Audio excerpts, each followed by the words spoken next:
Hey, my name is Patrick Sweeney. I'm going to live to be 100 years old. Jumbo!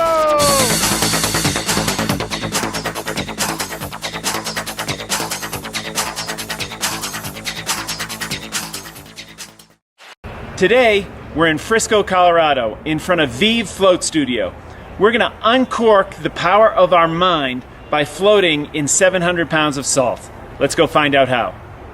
My name is Sierra, and we are at Vive Float Studio in Frisco, Summit County, Colorado.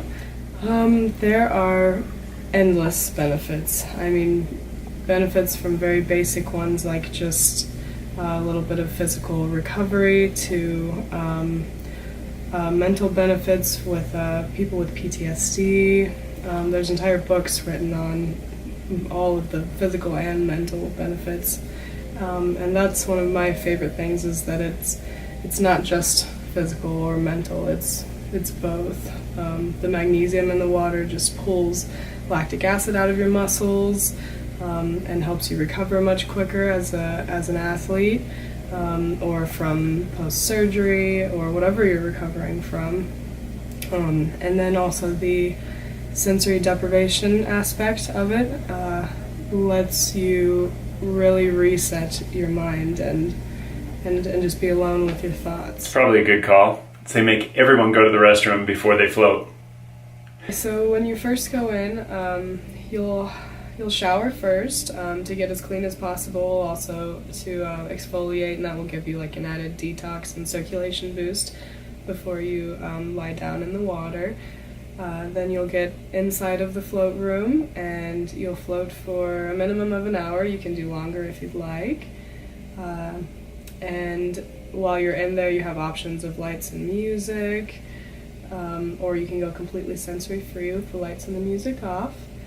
And then when you get out, you'll have a post-shower to rinse all the salt off, and then we have a beautiful, nice little quiet center that you're welcome to hang out in when you're done and extend your relaxation time, have some tea, read a book, and just really observe your experience. So my immediate reaction, it felt like I was inside a womb.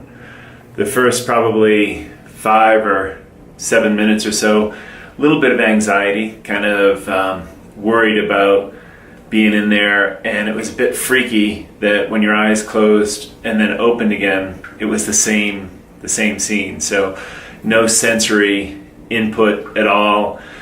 And then started to focus on my breathing, do a little meditating, a little visualization, and kind of opened myself up to ideas. Sat and after a while, had a couple little spells of trying to take a deep breath and, maybe a little bit of anxiety around being in there, and then just relaxed, got a little curious about it, used that fear as fuel for curiosity, and found it was really weird. And then coming out, I had...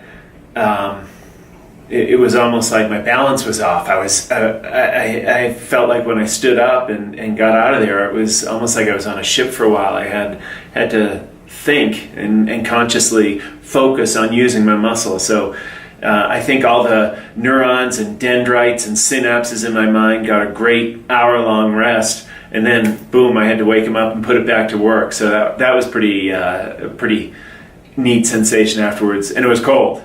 As soon as I opened that door up, boom, hit a cold air, and room temperature felt cold because that's body temperature in there. So it was definitely the shock of coming out of the womb and that whole rebirthing exercise. So it was cool though. Every time you float, it's very different.